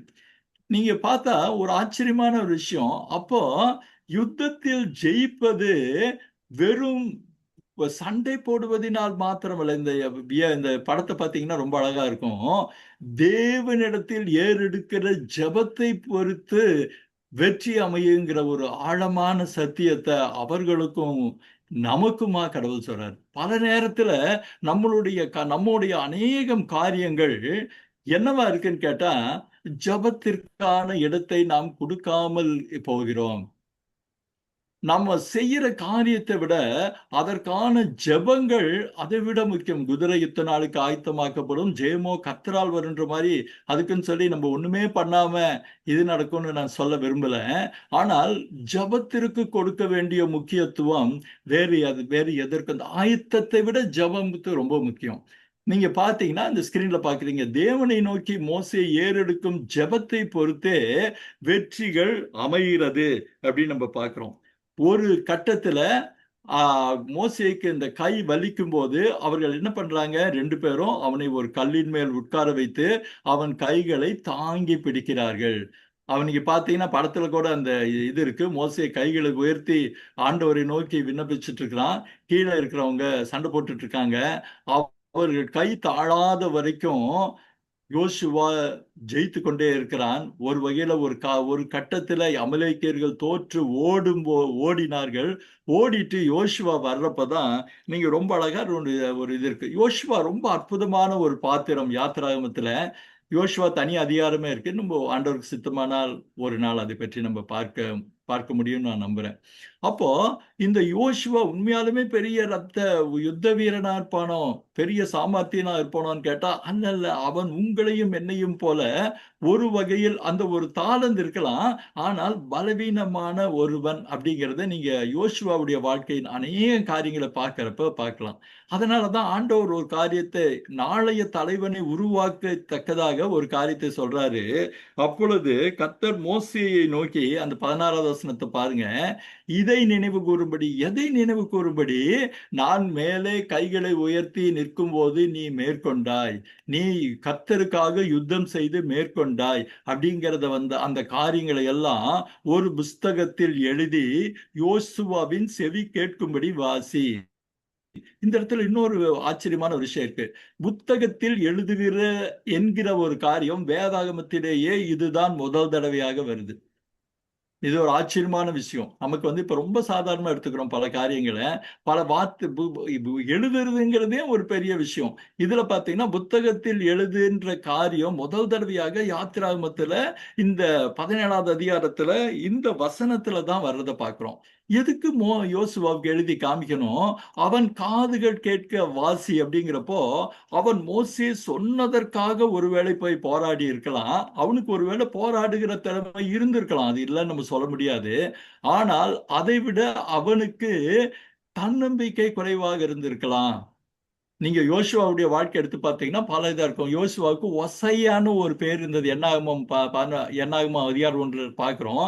அப்படி இருந்தவனை பேரை மாற்றி அவனுக்கு மோசே தான் என்ன பண்றாரு? யோசுவா அப்படின்னு சொல்கிறாரு. அந்த சால்வேஷன், கர்த்தரின் ரட்சிப்புன்னு. அப்போ அந்த பேரை மாற்றின உடனே அவனுக்கு ஒருவேளை வந்த ஒரு தன்னம்பிக்கையும் தைரியம் அப்படிங்கிறது கூட நம்ம ஒரு காரணமா நம்ம எடுத்துக்க முடியும். அப்ப என்னன்னா, இதை நீ திரும்ப திரும்ப வாசிக்கும் போது கர்த்தர் உன்னை தலைமைக்கு தேர்ந்தெடுத்திருக்கிறார். கர்த்தர் நோக்கி ஜெபிக்கிற ஜெபத்தினால் நாம் வெற்றிகளை பெற்றுக்கொள்ள முடியும்னு பல காரியங்களை யோசுவாவுக்கு ஒரு பாடமாக அவன் காதுகள் கேட்கும் போதெல்லாம் சொல்கிறத பார்க்கிறோம். அது முடிஞ்சதுக்கு அப்புறம் தான் ஒரு ஒரு காரியத்தை நம்ம பார்க்கிறோம். என்னன்னு கேட்டீங்கன்னா, மோசே ஒரு பலிபீடத்தை கட்டி அதற்கு யெகோவா நிசி என்று பெயரிட்டான். இது ரொம்ப அழகான ஒரு விஷயம். ஏன்னா யுத்தமே பண்ணாம இருந்த மக்கள், அடிமைத்தனத்திலிருந்து வந்த மக்கள் முதல் முதல்ல அந்த சண்டை போடுறதே தொழிலா கொண்ட அமலேக்கியர்களை ஜெயிக்கிறார்கள். இதுவும் ரொம்ப அழகான உதாரணம் பாருங்க. அமலேக்கியர்கள் எப்போதுமே ஒரு விசுவாசிக்கு எதிராக போராடுகிறவர்களுக்கு ஒப்பானவர்கள். இன்னும் சொல்ல போனா நம்முடைய மாம்சத்திற்கு ஒப்பாக இந்த அமலேக்கியர்களுடைய காரியங்களை நம்ம சொல்ல முடியும். அப்போ நாம் கர்த்தரிடத்தில் போய் சேர வேண்டும் என்றால், அமலேக்கியர்களை ஜெயிக்க வேண்டும் என்றால் நமக்கு பிரதான தேவை ஜெபம். அது முடிஞ்சதுக்கு அப்புறம் தான் மோசே வந்து கர்த்தர் யெகோவா நிசி நமக்கு வெற்றி சிறக்க பண்ணுவார் அப்படின்னு சொல்லிட்டு அந்த படத்துல நீங்க பாக்குறீங்க, அந்த படத்தை நீங்க பாக்குறீங்க.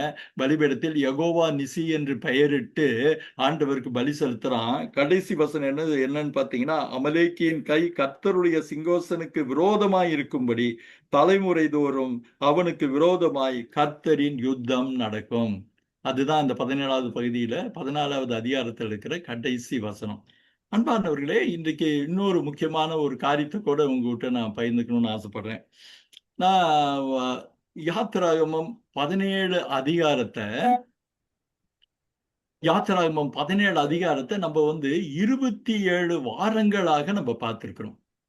இந்த பார்த்திருந்தது வந்து ஏன் இதை இப்போ நம்ம சொல்றேன்னு கேட்டா, ஒரு தற்காலிகமாக யாத்திராகமத்திற்கு ஒரு சின்ன ஒரு கேப் விடலான்னு நாங்க நினைச்சிருக்கிறோம். ஏன்னா இன்னும் சில நாட்கள் கழித்து மறுபடியும் யாத்திராகமம் தொடரும். ஏன்னா ஒரே ஒரு சப்ஜெக்ட் நம்ம தொடர்ந்து பேசுறப்போ அதுல ஒரு மாற்றங்கள் இருக்குமானால் அது வந்து ஒரு இன்னும் ஒரு ஈடுபாட்டையும் இன்னும் ஒரு இன்வால்மெண்ட்டையும் அவர்களுக்கு நிச்சயமா கொடுக்கும். அதனால யாத்திராகமத்துக்கு வந்து இப்ப அந்த அவர்கள் பார்க்க போனா ஜெயிச்சுட்டாங்க, யெகோவா நிசியா ஜெயிச்சுட்டாங்க. இனி அடுத்தது சீனாய் வனாந்தரத்துக்கு போய் சீனாய் மலைக்கு ஏறுகிற இடத்துல தான் நம்ம பிரேக் விட்டுருக்கோம். அதாவது அவர்களுடைய பயணத்திலே பாதி அவர்களுடைய முதல் கிளைமாக்ஸ் நம்ம சொல்லலாம். சீனாய் மலையில போய் அவர்கள் பிரமாணங்களை பெற்றுக்கொள்கிற காரியத்துக்கு அந்த இடத்துல தான் நம்ம வந்து ஒரு பிரேக் விட போறோம். பிரேக் விடப்பட்டு ஒரு மாதங்களோ சில மாதங்கள் கழித்து நம்ம யாத்திராகமத்தை பின்னாடி தொடர போறோம். இப்போ அந்த 27 வாரங்களாக நான் இன்னைக்கு காலையில கூட உட்கார்ந்து இதை பத்தி யோசனை பண்ணிட்டு இருந்தேன். 27 வாரங்களாக இந்த யாத்திராகமத்தில் கற்றுக்கொண்ட பாடங்கள் என்னன்னு. நம்ம வெறும் ஒரு கதையை பத்தி பேசல, வெறும் ஒரு சரித்திரத்தை பத்தி பேசல. அந்த சரித்திர சம்பவங்களினூடாக கர்த்தர் என்னுடைய வாழ்க்கையிலே இன்றைய வாழ்க்கையிலே சொன்ன சில காரியங்களை ஆண்டவர் எனக்கு நினைப்பூட்டினார். நம் வாழ்க்கையில் அது பிரயோஜனமா இருந்தது. உதாரணமா மாறாவின் கண்ணீர் முதல் முறுமுறுப்பு நீங்க பாத்தீங்கன்னா அந்த 3 பேர்லயும் ஒரு அழகான நினைவு கூறுதல் இருக்கும். மாறாவின் முணுமுணுப்பு, அதாவது ஆண்டவர் வந்து ஏலிம்ல இருந்து வந்த உடனே அவர் செய்த நன்மையெல்லாம் மறந்து தண்ணீர் கசந்ததன் உடனே ஆண்டவர் நோக்கி ஜெபிக்கிறதை விட்டுட்டு முறுமுறுப்பதை போல நாம் பல நேரங்களில் இருந்திருக்கிறோம். அப்போ அந்த மாறாவின் தண்ணீர் எனக்கு ஒரு பாடம். அதே வண்ணமாக ஒவ்வொரு ரெவிதீம் இதுக்கு முன்னாடி பார்த்த அந்த காரியங்கள் எல்லாமே நமக்கு நம்மளுடைய சாதாரண தேவைக்கு ஆண்டவர் அழைத்து வந்தவர் ஆண்டவர் மறந்துட்டு நம்ம ஆண்டவரை நோக்கி கூப்பிடும் போது ஆண்டவர் அவருக்கு செவி கொடுக்கிறார் என்கிறதே மன்னா தந்த காரியம். இதைக்கும் புதிய ஏற்பாட்டின் அநேக காரியங்களுக்கும் நாம் ஒப்பிட்டு ஒப்பிட்டு ஒப்பிட்டு ஒப்பிட்டு தான் நம்ம இந்த பயணத்தை 27 வார பயணத்தை நம்ம போயிட்டே இருந்தோம். அப்போ ஏதோ நம்ம ஒரு கதா காலட்சேபம் மாதிரி இல்ல பைபிள் கதைகளை நம்ம சண்டே ஸ்கூல் பிள்ளைங்களுக்கு சொன்ன மாதிரியோ இல்ல, அதை தாண்டி அநேகம் புது விஷயங்களை கற்றுக்கொண்டோம். உதாரணத்துக்கு நீங்க ஆரம்பத்திலேயே சொல்ல போனா மோசேவுடைய ஐடென்டி கிரைசிஸ் பத்தி நம்ம 2 வாரம் பார்த்தோம். மோசே எப்படி தன் அடையாளத்தை தேடினான்ங்கிறத பார்த்தோம். அடையாளத்தை தேடி இறுதியில் எப்படி முச்செடியின் அருகே தன்னை அடையாளப்படுத்தி கொண்டான்ங்கிறத நம்ம பார்க்கிறோம். அதே நம்ம இன்னொன்று பார்த்தா ஆண்டவருடைய நாமங்களை பத்தி 3வது அதிகாரத்தை பார்த்தோம். ஆண்டவர் தடவையா அவங்களுக்கும் மோசேக்கும் சரி நமக்கும் சரி தன்னுடைய நாமத்தின் பிரஸ்தாபங்களை நமக்கு அறிவிக்கிறார். இருக்கிறவராகவே இருக்கிறேன், யாவேயாகிய கர்த்தர், முற்பிதாக்களின் கர்த்தர், உன் பிதாவின் கர்த்தர்ன்னு சொல்லி நீங்க அந்த பகுதியை பார்த்தீங்கன்னா கடவுள் தன்னை வெளிப்படுத்தினார். யாத்திராகமே ஒரு ஸ்காலர் இப்படி சொல்றாரு, ஒரு கூட்ட மக்களாக இருந்த கடவுளை உலகத்தின் கடவுளாக அறிய வைத்த புத்தகம் தான் யாத்திராகம்னு சொன்னார் அவர். வெறும் யூதர்கள் எபிரேயர்கள் மாத்திரம் வணங்கிட்டு இருந்த கர்த்தரை அந்த நாள்ல நம்பர் 1 கண்ட்ரியா இருந்த எகிப்துக்கும் எகிப்தை சுற்றி இருந்த எல்லா ஜனங்களுக்கும் தானே சர்வத்தையும் சிருஷ்டித்தவர் சர்வலோக கர்த்தர் என்பதை உணர்த்தின புத்தகம் தான் யாத்திராகமம். அதனாலதான் நம்ம ஒவ்வொரு பகுதியும் பார்க்கறதுக்கு அவ்வளவு தாமதமாச்சு. அதே மாதிரி 10 வாதைகளும் ஏதோ ஒரு மேஜிக் கிடையாது. அந்த வாதைகளுக்கான அந்த அடையாளங்கள் தவளையும் சரி வண்டும் சரி எப்படியாக ஒரு தெய்வமாக அவர்கள் நினைத்து கொண்டிருந்தார்கள். ஆனா அந்த தெய்வங்கள் அந்த பிரச்சனையின் உக்கரத்திலே வெறும் சிலைகளாகவும் ஒன்றுமில்லாதவர்களாகவும் போனதை உணர்த்தின ஒரு காரியம். இன்னொன்னு கூட சிவந்த சமுத்திரத்துல ஆண்டவர் ஏன் தண்ணீர் பிளக்கணும்? தன்னை யூனிவர்சல் காட் என்று மற்றவர்கள் அறியத்தக்கதாக, புறஜாதி மக்கள் அறியத்தக்கதாக. ஏன்னா அந்த சமயத்தில் கூட ஒரு நம்பிக்கை நம்ம பார்த்தோம், எந்த கடவுள் கடலை மேற்கொள்ளுகிறதோ அதுவே பிரதான கடவுள்னு நம்பப்பட்ட ஒரு காலம். இதற்கு உதாரணமா பல இலக்கியங்களையும் பல காரியங்களையும் பார்த்தோம். அப்போ இந்த யாத்திராகமத்தின் இந்த பயணம் நெடுக அவர் சொல்லுகிற ஒரு காரியம், நானே சர்வ சிருஷ்டிகர், நானே எல்லாவற்றிலும் மேலான தெய்வம் அப்படிங்கிற ஒரு சத்தியத்தை ஒவ்வொரு அதிகாரத்திலும் நமக்கு ஒவ்வொரு விதமா காட்டிட்டே வராரு. இன்னொன்னு என்னன்னா, நாம் பலவீனர்களாய் இருந்த போதும் நம்மை அவர் மறப்பதில்லை, நம் தவறுகளை மன்னித்து நம்மை ஏற்றுக்கொள்கிறார், நமக்கு கிருபை செய்கிறார். அதாவது அசாடில உடன்படிக்கையின் தேவன் என்பதையும் மறுபடியும் நிரூபிச்ச ஒரு காரியத்தை நம்ம பார்த்தோம். ஆக ஒருவேளை இன்னும் இதை தொடரணுங்கிறதா யோசிச்சோம். ஆனா ஒரு சப்ஜெக்ட்ல நம்ம 20 வாரம் 25 வாரங்கிறப்போ அது ஒருவேளை ஒரு இடைவெளி விடும்போது அதுல இன்னும் கான்சென்ட்ரேட் பண்ண வசதியா இருக்கும்னு நினைக்கிறோம். இந்த உங்களுடைய ரிஃப்ளெக்ஷன் சொல்றப்போ நீங்க கூட உங்களுடைய கருத்துக்களை பகிர்ந்துக்கலாம். ஆனா இப்போதைக்கு நம்ம அடுத்த வாரம் வேறொரு சப்ஜெக்ட், இந்த மே மாதம் அடுத்த 4 வாரங்கள் வேறொரு சப்ஜெக்டை பத்தி தான் நம்ம பேச போறோம். அப்புறம் வேறொரு சப்ஜெக்ட், அதுக்கப்புறம் மறுபடியும் யாத்திராகமத்துக்குள்ளாக நான் வருவேன்னு சொல்லி நான் நம்புறேன். ஏன்னா முக்கியமா சீனாய் மலையும் சரி, அப்புறம் ரொம்ப அழகா யாத்திராகமத்து இன்னும் சில பகுதிகள் உண்டு. 33வது அதிகாரம் எனக்கு ரொம்ப ரொம்ப பிடிச்ச ஒரு அதிகாரம். ஏன்னா இந்த 3வது அதிகாரத்திற்கும் 33 அதிகாரமும் நான் ரொம்ப பிரமிக்க வச்ச ஒரு காரியம். 3வது அதிகாரத்துல ஆண்டவர் அதிகம் பேசுவாரு, மோசே குறைவா பேசுவான். 33 அதிகாரத்துல மோசே நிறைய பேசுவான், ஆண்டவர் குறைவா பேசுவாரு. தன் மகிமையை காண்பின்றப்போ ஒரு மனுஷனுடைய விண்ணப்பத்தை கேட்டு, ஒரு மனுஷனுடைய குரலை கேட்டு உலக சர்வத்தையும் சிருஷ்டித்த சர்வ சிருஷ்டிகர் அவனை ஒரு கண்மலையில வைத்து அவன் தன் கைகளால் அவன் கண்களை பொத்தி எவ்வளவு ஒரு அற்புதமான சிலிக்க வைக்கிற பகுதி. அதனால அந்த ஒரு பகுதியை நிச்சயமா தொடர முடியும்னு சொல்லி நான் நம்புறேன். நீங்க நிறைய பேர் இந்த 27 எபிசோடையும் பார்த்தவங்க இந்த ஆன்லைன்ல இருப்பீங்கன்னு நான் நம்புறேன். உங்க ஒவ்வொருவருக்கும் என்னுடைய நன்றிகள். தொடர்ந்து ஜெபம் பண்ணிக்கங்க. அடுத்த வாரம் ஒருவேளை ஆண்டவருக்கு சித்தமானால் நம்ம இன்னொரு வேதாகமத்தின் மிக முக்கியமான சத்தியமான நோவாவின் பெருவெள்ளத்தை பற்றி நம்ம பார்க்கலாம்னு யோசிச்சிருக்கணும். நீங்க அதற்காக நீங்க ஒவ்வொருத்தரும் ஜெபம் பண்ணிக்கங்க. இது கேட்கிற மக்களுக்கு வேதத்தை குறித்த ஒரு ஆர்வத்தையும் ஈடுபாட்டையும் ஏற்படுத்தினா அதை விட பெரிய சந்தோஷம் எங்களுக்கு வேற எதுவும் கிடையாது. திரும்ப பைபிளை படிக்கணும், இதெல்லாம் நான் கவனிக்க மறந்தேன், இதெல்லாம் நான் கவனிக்க தவறிட்டேனே அப்படின்னு நினைச்சு பைபிளை திரும்ப படிப்பதற்கான உந்துதலை அந்த யூடியூபின் காரியங்கள் அநேகருடைய வாழ்க்கையில கொடுத்ததிருந்தால் அதை விட பெரிய சந்தோஷம் வேற எங்களுக்கு ஒன்றும் இல்லை. தொடர்ந்து எங்க டீமுக்காக ஜெபம் பண்ணிக்கங்க.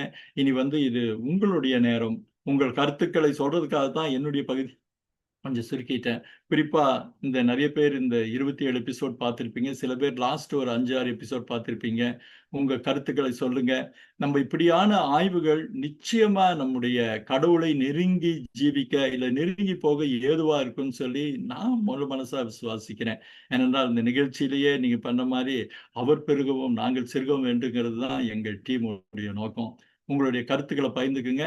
நம்ம அடுத்த வாரம் இன்னொரு இதில் கூட நம்ம பார்க்க போறோம். அதுக்கு முன்னாடி உங்க கருத்துக்கள் ரொம்ப ரொம்ப முக்கியம். தயவுசெய்து உங்க கருத்துக்களை நீங்க ஷேர் பண்ணிக்கிங்க. இனி உங்கள் நேரம்.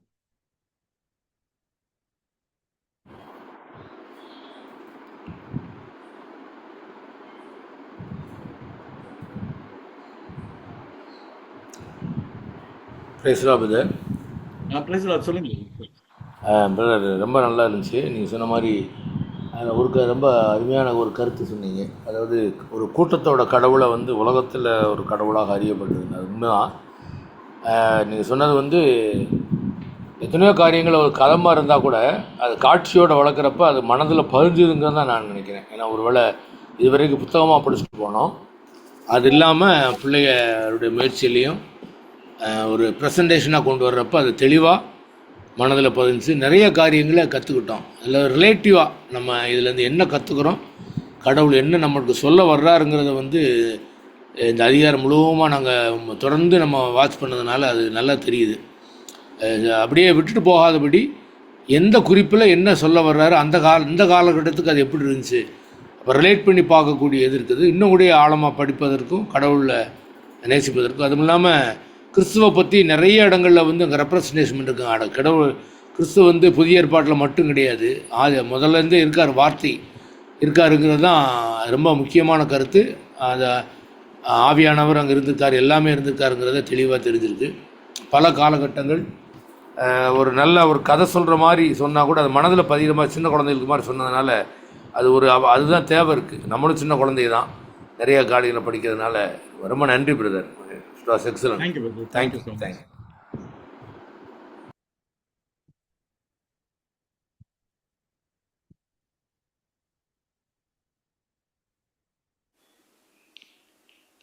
எல்லாரும் உங்கள் கருத்துக்களை தாராளமாக சொல்லலாம்.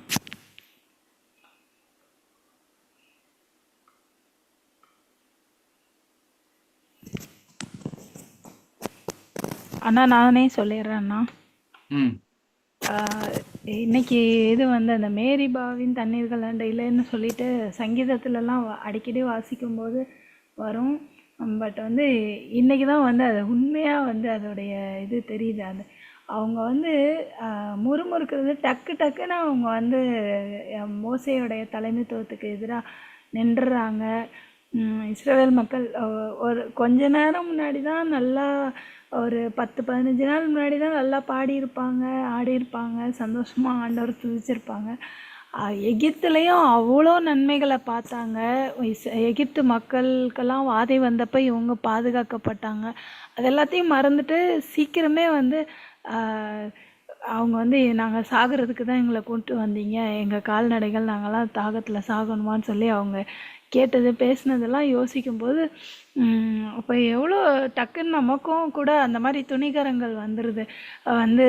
ஆண்டவர் நமக்கு நன்மை செஞ்சதெல்லாம் மறந்துட்டு ஒரு கஷ்டம் வந்தோடனே நிறைய நேரத்தில் மனசில் ஒரு சின்ன ஆண்டவர் மேலே ஒரு கோபிச்சுக்கிறோம்ல, அந்த இது கூட வரக்கூடாது அப்படின்னு நான் தெரிஞ்சுக்கிட்டேன்னா. அது ஆண்டவரை ரொம்ப வேதனைப்படுத்தும். ஆண்டவர் எல்லா காலத்துலேயும் அவர் உண்மையுள்ளவராக இருக்கிறாரு, அன்புள்ளவராக அந்த ஹசாட் அவர் கொடுக்குறாரு, காமிக்கிறாரு. அதை நான் ரொம்ப புரிஞ்சுக்கிறேன்னா, இது ஒரு வகையில் எச்சரிப்பாகவும் நான் எடுத்துக்கிறேன்னா. ரொம்ப நல்லா இருக்கு. அப்புறம் இந்த கன்மலை ஆகிய கிறிஸ்து வந்து எப்படி அவங்க கூடயே போனாரு அப்படின்போது, ஆண்டவர் வந்து நம்ம கூடயே எல்லா நேரத்துலயும் அவருடைய பிரசன்ஸ் லிட்ரலா, பிசிக்கலா கூட அவங்க கூட வந்துச்சு அப்படின்னு நினைக்கும்போது ஆச்சரியமா இருக்குது. அப்ப நம்மளும் கூட எங்கேயுமே தனிமையா இல்ல. ஏசப்பா நம்ம கூடயே இருக்காங்க அப்படின்னு ஒரு நம்பிக்கையும் கிடைக்குது அண்ணா. தேங்க்யூப்பா, தேங்க்யூ.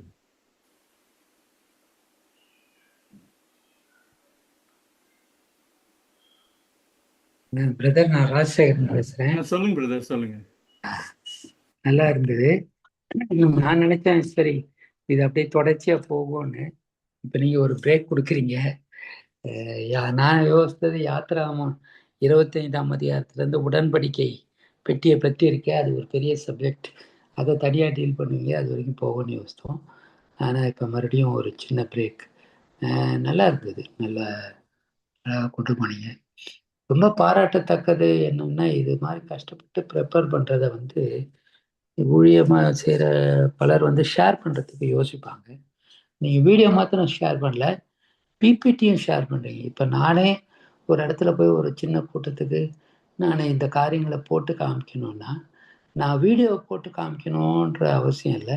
பிபிடியை போட்டு நான் என்னுடைய ஸ்டடியில என்ன ரெஃபரன்ஸை அந்த வீடியோவில் இருக்கக்கூடிய அல்லது அந்த பிபிடியில் இருக்கக்கூடியதை நான் காமிக்க முடியும் அப்படின்ற அந்த உதவி, அது வந்து ஒரு பெரிய காரியம். அதனால இந்த பிபிடியும் ஷேர் பண்ணுறத நான் பாராட்டுறேன். சாதாரணமாக வந்து இது வந்து ஒரு பெரிய ஒவ்வொருத்தரும் ஈவன் செர்மன் ப்ரிப்பேர் பண்ண நிறைய பாஸ்டர்ஸை பார்த்துருக்கேன். அவங்க செர்மனை ஷேர் பண்ணிக்க மாட்டாங்க. இப்போ நமக்கு ஒரு மென்டர்ஸ் இருக்காருன்னா, உங்கள் செர்மன்ஸ் எல்லாம் எனக்கு கொடுங்க அப்படின்னு சொன்னால், இருக்கட்டும் தம்பி அப்புறம் கொடுக்குறேன். ஆனால் நீங்கள் இது பண்ணுறது நல்ல ஒரு அருமையான ஒரு காரியம். எப்படியாயும் ஆண்டவருடைய காரியம் மற்றவங்க ஊழியம் செய்கிறவங்க மூலமாக போகணும்னா அதுக்கு இந்த பிபிடி தேவை. நம்ம உட்காந்து இதை ப்ரிப்பேர் பண்ண முடியாது. அதனால ஆண்டவர் அழகாக நடத்துகிறார். தொடர்ந்து செய்ய. ஆனால் இந்த உடன்படிக்கை பெட்டியை பற்றி அப்புறம் ஆசரிப்பு கூடாரத்தை பற்றி வரும்போது இன்னொரு பெரிய பல வாரங்கள் ஓடும்னு நினைக்கிறேன் அது வரைக்கும். அதனால நீங்க கண்டிப்பா கண்டிப்பா. Thank you thank you thank you thank you.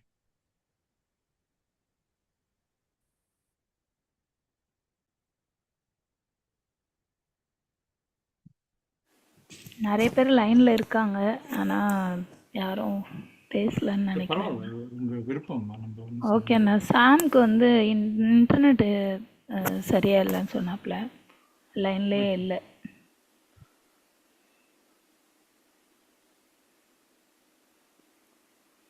Bobby brother சொல்றீங்களா ஏதாச்சும்?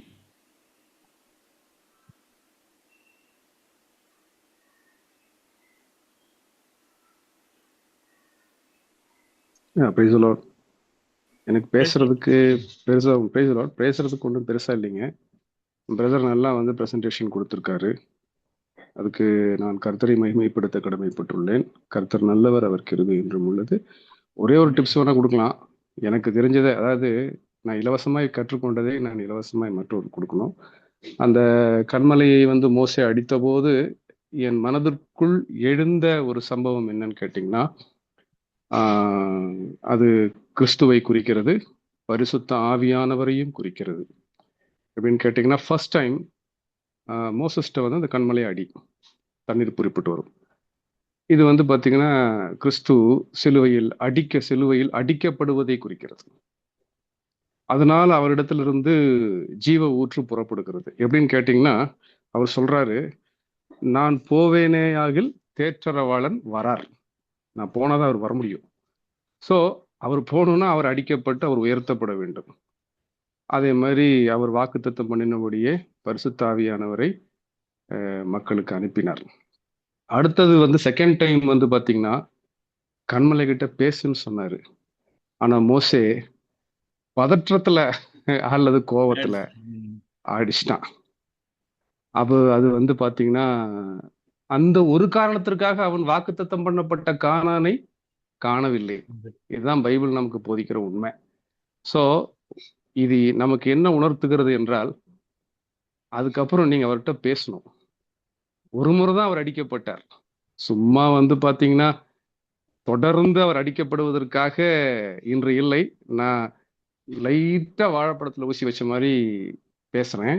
சும்மா சும்மா வாரம் வாரம் கூப்பிட்டு கம்யூனியன்கிற பேர்ல இந்த பட்சர் வேலை செய்யக்கூடாது அப்படிங்கிறத நான் யாருக்கு சொல்றேங்கிறத நீங்க புரிஞ்சுக்கோங்க.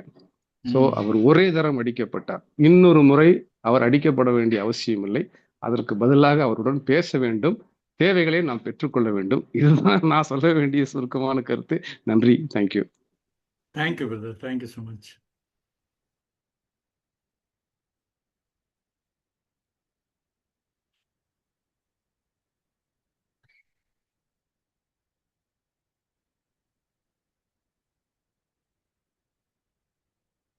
எலிசபெத், யாரும் இல்லைன்னா ப்ரே பண்ணிடலாம்ப்பா. ஓகேண்ணா. எங்களை நேசிக்கிற நல்ல தகப்பனே, இந்த நாளிலும் யாத்ராகமத்தின் 27வது பகுதி வரை ஆண்டவரே எங்களை கொண்டு வந்தீர். இத்தனை நாட்களும் ஆண்டவரே நாங்கள் கற்றுக்கொண்ட ஒவ்வொரு காரியத்துக்காக நாங்கள் நன்றி செலுத்துகிறோம் ராஜா. இஸ்ரவேலின் தேவன், இன்றைக்கு ஜீவனுள்ள தேவன், நீர் எங்களுக்கும் தேவனாய் இருக்கிறீர் என்று சொல்லி நாங்கள் உம்மை ஆண்டவரே துதிக்கிறோம், உயர்த்துகிறோம், மனதார ஸ்தோத்திரிக்கிறோம் அப்பா. எங்களோடு கூட இருந்து ஆண்டவரே தொடர்ந்து நாங்கள் வேதத்தின் ரகசியங்களை கற்றுக்கொள்ளும்படியாக இந்த நிகழ்ச்சியை கர்த்தர் நீங்கள் ஆசீர்வதித்து தாங்க. அநேகருக்கு இதன் மூலமாக உம்முடைய சத்தியம், ஆழமான வேத ரகசியங்கள் சென்று சேரும்படியாக சூழ்நிலைகளை ஏற்படுத்தி தாங்கப்பா. ஆசீர்வதிங்க, பொறுப்படுத்திக்கோங்க. எல்லா துதியும் கனமும் மகிமையும் உமக்கு ஒருவருக்கே செலுத்துகிறோம். இயேசு கிறிஸ்துவின் நாமத்தினால கேட்கிறோம் ஜீவனுள்ள நல்ல பிதாவே, ஆமென். ஆமென், ஆமென், ஆமென். அன்பானவர்களே, மீண்டும் உங்க யாவருக்கும் என்னுடைய நன்றிகள். அந்த 27 எபிசோடா இருந்ததுக்கு கூட இருந்து அனையும் கருத்துக்களை நிறைய பேர் பகிர்ந்து கொண்டீங்க. உங்க ஒவ்வொருவருக்கும் ஆண்டவருடைய நாமத்தில் நான் நன்றிகளை தெரிவிச்சுக்கிறேன். நம்ம பிரதர் சொன்ன மாதிரி நிச்சயமா யாத்திராகமத்தை நம்ம தொடரணுங்கிறது தான் என்னுடைய விருப்பமும் ஆசையும் கூட. ஆண்டவருக்கு சித்தமானால் நிச்சயமா அது நடக்கும்னு சொல்லி நான் நம்புறேன். இப்போதைக்கு ஒரு மாற்றத்துக்காக நம்ம இன்னும் சில முக்கியமான சத்தியங்கள், குறிப்பா நோவாவுடைய பெருவெள்ளம் இன்னைக்கு பல பேருக்கு அது இன்னும் அது ஒரு லோக்கல் ஃப்ளட்டாகவும் ஒரு புராண கதையாகவும் தான் நினைச்சிட்டு இருக்காங்க. ஆனா அதோடைய விஞ்ஞான பார்வையில அதை நம்ம பார்க்க போறோம். அதற்கு அந்த நோவாவின் பெருவெள்ளம் எழுப்புகிற அநேகம் கேள்விகளுக்கான ஒரு ஜியாகிரபிக்கலா, ஹிஸ்டாரிக்கலா, ஜியாலஜிக்கலான பதில்களை நம்ம தேடுகிற முயற்சியா இருக்கும். நீங்க தொடர்ந்து ஆன்லைன்ல நீங்க பங்கு கொள்ளலாம். உங்க கருத்துக்களையும் நீங்க தாராளமா பகிர்ந்துக்கலாம். முக்கியமா அது ஒரு 4 வாரம் தான் இருக்கும். அது பெருசா தொடராது. அதையும் நான் சொல்றேன். நீங்க இந்த காரியத்துக்காக ஜெபம் பண்ணிக்கங்க. மறக்காம ஜெபம் பண்ணிக்கங்க. அந்த நிகழ்ச்சியை கடவுள் ஆசீர்வதிக்கணும். முக்கியமா இந்த நோவாவின் பெருவெள்ளத்து மேல நம்பிக்கை இல்லாதவங்களுக்கு ஆண்டவருடைய மகத்தான காரியங்கிறத புரிய வைக்கக்கூடிய வார்த்தைகளை ஆண்டவர் இந்த நிகழ்ச்சியில தரணும். அவங்க மனசுல ஆண்டவர் பேசணும், ஆவியானவர் பேசணும். எல்லாவற்றிலும் நாங்க சொன்ன மாதிரி அவர் நாமம் மகிமைப்படுவதல்லாமல் வேறு எதுவும் இருக்க வேண்டாம்னு நீங்க ஜெபம் பண்ணிக்கங்க. உங்க நண்பர்களுக்கு இந்த நிகழ்ச்சியை பகிர்ந்து சொல்லுங்க. இந்த நிகழ்ச்சிக்காக ஜெபம் பண்ண சொல்லுங்க. இந்த 27வது பகுதியும் கூட இன்னொரு 2 நாள்ல உங்களுக்கு யூடியூப்ல வந்துடும். அந்த யூடியூபை உங்க ஃப்ரெண்ட்ஸ் கூட ஷேர் பண்ணுங்க. நிறைய பேருக்கு உங்களுடைய கருத்துக்களை பகிர்ந்து கொள்ளுங்க. இப்போதைக்கு ஹலோ, உங்கள் யாவருக்கும் என்னுடைய நன்றிகள். கர்த்தரின் கிருபை உங்கள் ஒவ்வொருவரோடும் கூட இருப்பதாக. ஆண்டவருக்கு சித்தமானால் அடுத்த ஜூம் கொள்கையில நம்ம மறுபடியும் சந்திக்கலாம். Thank you. God bless you. Good night.